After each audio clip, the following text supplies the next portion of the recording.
Alright, so this is a bit of a different video for me, usually on a start line or the back of a start boat or something like that, but this one's about a new radio control transmitter that I've just got, which is the RadioMaster Zorro, which runs an open source transmitter software called EdgeTX, and it's interesting how flexible it is. So I'll do a couple of videos. This one I'll just show you what I'm trying to attempt here, and then I'll probably get on to adding to this video about how I've set this up. Thanks to Nick Taylor for some of the ideas. Nick's from the Sunshine Coast Radio Sailing Club here on the Sunshine Coast in Queensland. It's taken me a week or two to get my head around how this thing works, but once you get your head around it, it's very flexible and a really interesting little unit. So what I'm trying to do here is, obviously just the basics. So first of all, on the aileron stick on the radio control, just left and right rudder. That's pretty straightforward. And then sheet in and sheet out. That's all good. That's the simple stuff. And on the fly skies, you'd probably add like a high mode and a low mode to that as well. What we've done here is just a couple of little things. Adding to that, just there's a couple of little trigger buttons on the front of the Zorro, and whilst I can steer starboard and port using the standard method, if you take a close look at the rudder, I've got these buttons, one on my right hand and one on my left hand, that just turns the rudder maybe 1 or 2 degrees. So if I click that right hand button, you can just see a little bit of starboard rudder movement happening there. And if I click the left hand one, just a little bit of port rudder. So if you're heading either upwind or downwind, excuse the thunder in the background, there's a bit of a storm here at the Sunshine Coast. If you're heading upwind or downwind and you don't want any wild rudder movements, you can just hit this button, and it's just enough just to put a bend in the path of the boat, which is quite nice. The other thing we've done, rather than a switch, which is a high mode and a low mode, which is I might add that as well. What I've done on the left-hand control, obviously, back and forth is sheet in and sheet out. But if I move this stick to the right, I can just tweak in a bit of a pinch mode to the mainsail. If I push it to the right, I can just push it out a little bit, and that works at both ends. So when I'm fully sheeted in, I can have a pinch mode or a low mode, just depending on what I need based on this movement of this stick. Or when I'm fully sheeted out, likewise, wow, the lightning's getting close, sorry about that if you can hear it. If I'm fully sheeted out, I can also adjust the movement of that main boom, or both booms, a little bit further out or a little bit further in, trying to avoid pumping. Well, not really a rule for us, but that's okay. But it is kind of useful being able to trim these sails in and out just on demand. So hopefully, if this is of interest, I'll add to this and show you what the radio has set up. All right, hi again, everyone. So this little bit of the video is I'll just go onto the radio in a minute and just take you through some of the basic settings. It's I don't know, it's a strange situation. It's pretty obvious to me now, but getting my head around how this thing works is a little bit different. But anyway, let's have a look at the transmitter. So here we are with the RadioMaster Zorro. I'll try and keep the glare out of the screen a little bit. I'm just going to turn that on. Welcome to EdgeTX. Throttle warning. I've just got the throttle warning to sheet out, so I've broken too many telemetry connected. Too many mast boom connections and sheet lines. So I just wanted to remind me to sheet out when I turn this thing on. But essentially, in here I've got a few models set up, and you can see that it's set to my DF65 A+ number 2 model, which is the one I've been experimenting with today. You saw on the boat there was just a few things to set up. If I go through the pages, there's in the basic setup, I think the only thing I've changed on that is obviously the name. We've turned on extended limits so that the servo we can control the limits of the servos a little bit more. And then I think the other thing I've changed is the trim setup is set to medium. Just gives a little bit more movement on these trim settings if you need it. If I page across, heli setup is not relevant. The flight modes are not relevant to this. I guess it's one of the driving factors behind this video. There's a lot of videos around on these things that are really focused on drones and with flight controllers, whereas obviously with the DF65s and 95s and other RC boats, it's all servo based. So here we have the input screen. I've changed a few names here. So for example, that first line where it says RUD or rudder, by default that's aileron on these units because they're focused on either drones or airplanes, but I've just changed that to rudder. The input is the actual stick and the stick movements. If I click on rudder, actually just hold that and edit it. In here you can see that I've got the input is effectively channel 1, and if I move that stick left and right, you can see the numbers moving.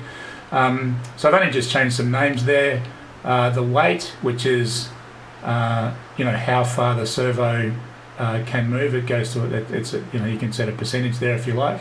That's set to 100 there, and then the curve is an expo with a setting of 70, and what that means is that where the rudder stick is central, it's a little bit less responsive. So more movement of the stick equates to less movement of the rudder, and then as you get out to the extent, the rudder's moving quite quickly. So if I return out of that, the other sticks I've got set up, I've got the elevator stick, which I believe is no, actually the elevator stick is the up and down on the rudder, which we're not using, but it is defined maybe for some use down the track, but that's not relevant to what we're doing here.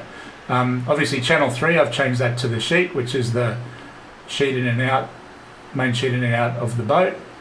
And then I've added also this fine tuning of the rudder, fine tuning of the main sheet. So that's this movement here, and I've just called that fine tuning, which is fine. And then I've got two inputs here, which are the two little buttons. You can see switch A and D, which are these buttons here. I've just got that for rudder left and rudder right, so that impacts the channel 3 rudder, and they're just defined as input. So there's not much you need to do there apart from, if I edit that, I've just got them set to switch A or switch D, which are the two buttons on the front. I've got this is rudder left is switch A and rudder right is switch D. And then obviously if I'm clicking that, you can see that goes from effectively 0 to 100. So it's either on or off. So that's pretty straightforward. So that's our inputs. The way these things work is there are three sections. There's the basic inputs to say, okay, what controls do I need? Then there's mixes, and then channels or outputs. And so an input can be modified by a mix or not modified, and then either that modified or non-modified action can be output through a channel, which goes to the receiver, then the servos. So if I go across another page, you can see here, so here's a good example where that first line of the first mix is the rudder mix, and basically what that's saying is it's mapping the rudder input stick that just goes straight through, so as 100. So if I edit that, it's basically saying, okay, when I move the rudder stick, then channel 3 at a weight of 100, so I get full movement there. The trim buttons are available to me, and that's pretty straightforward. So if I just go return out of that, then I've got some modifiers. So I've got this rudder right and rudder left rule. So if I edit rudder right, for example, it's saying, okay, so that rudder right input, which impacts rudder, which is showing up the top, when I press this button, which I think is switch D, it's going to add 4% of weight to the right hand, the starboard rudder. Okay, that's all it does. So it mixes, it modifies that channel 3 rudder movement by +4, so that I can, when I hit that button, the rudder just turns 4% of its full travel, and that works quite nicely. So if I go out of there, if we go down to the next line, which is rudder left, that's exactly the same, except that's the rudder left button, which is switch A on this side, and it moves the rudder -4%, so the other way. So that's all that does.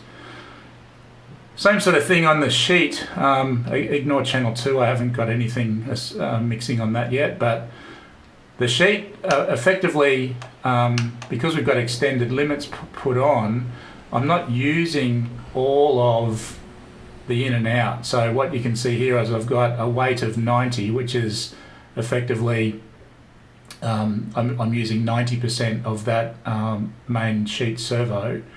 I've got trim switched on, and I've got an offset of 5. Now, to be honest, I can't remember off the top of my head what that actually does, but once obviously this is a pretty unscripted video and a little bit random, so apologies for that. But I'll get that detail and explain why that is. But in any event, it is working.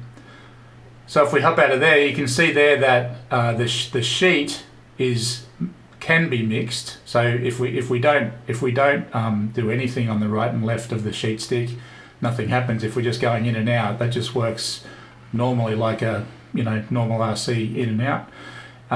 If I move that stick to the left, you can see that there's a +10 movement at one end of the sheet line and a -5 movement on the other. Okay, so that's the mix, that's the modification that happens on that channel 1 main sheet stick.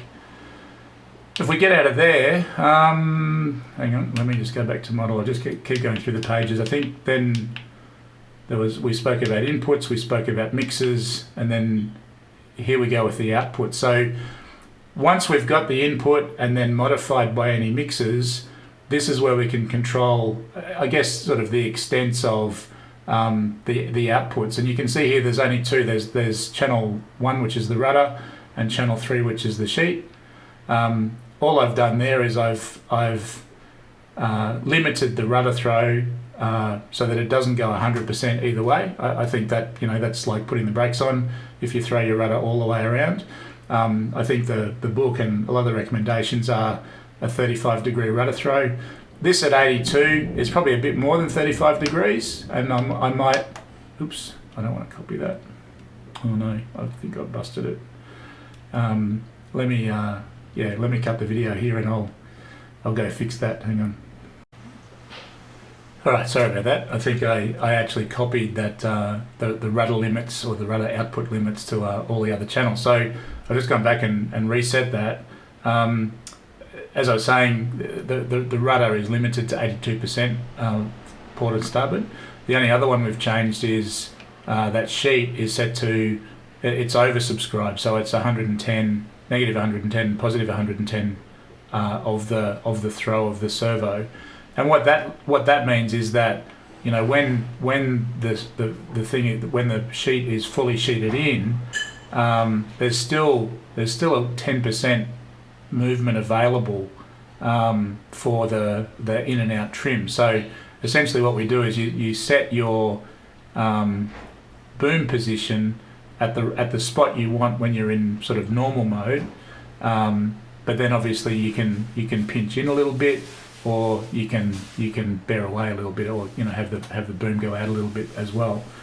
So that's that. Then the only other thing, if I page across, these curves aren't relevant. They're left over. There's no logical switches or special functions set up. The only other thing is the telemetry. So when you've plugged your receiver in, just make sure you go and hit that Discover New telemetry. That'll get the telemetry available from the receiver itself.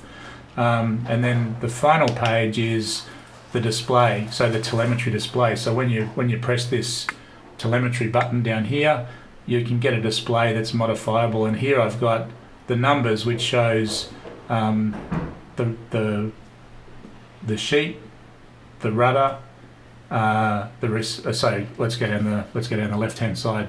There's the rudder numbers, the received battery level, the receiver quality, the signal quality, and the transmitter battery. And on the right-hand side, there's the sheet. There's the transmit power. So the transmit power on these are adjustable. I've got mine set to 10 milliwatts just to save battery.